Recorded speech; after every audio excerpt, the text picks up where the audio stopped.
equally mortifying.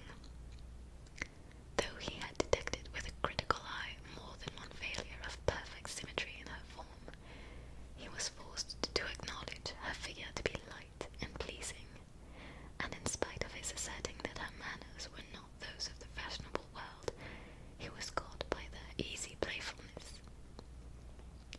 Of this she was perfectly unaware.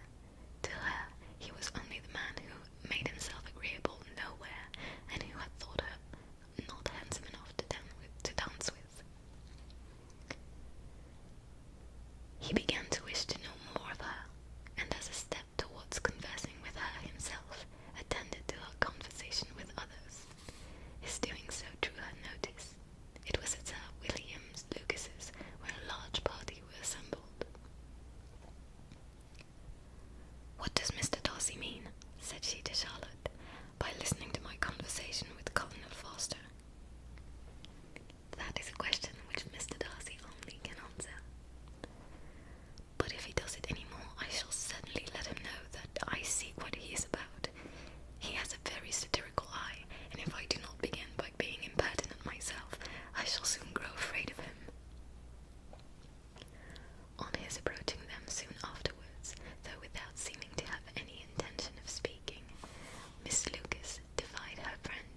many evenings in this manner, in such society, and indeed I am quite of your opinion.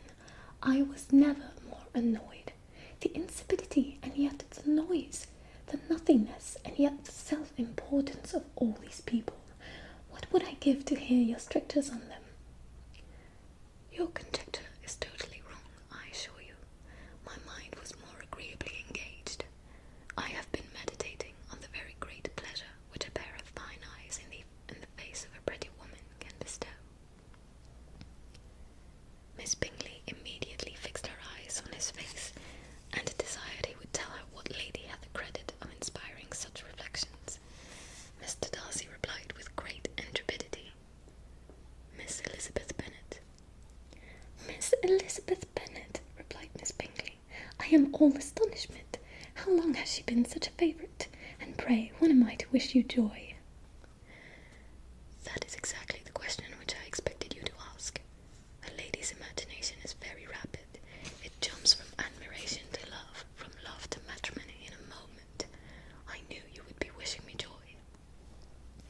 Nay, if you are so serious about it, I shall consider the matter as absolutely settled. You will have a charming mother-in-law, indeed, and of course she will always be at Pemberley with you. He listened to her with perfect indifference, while she chose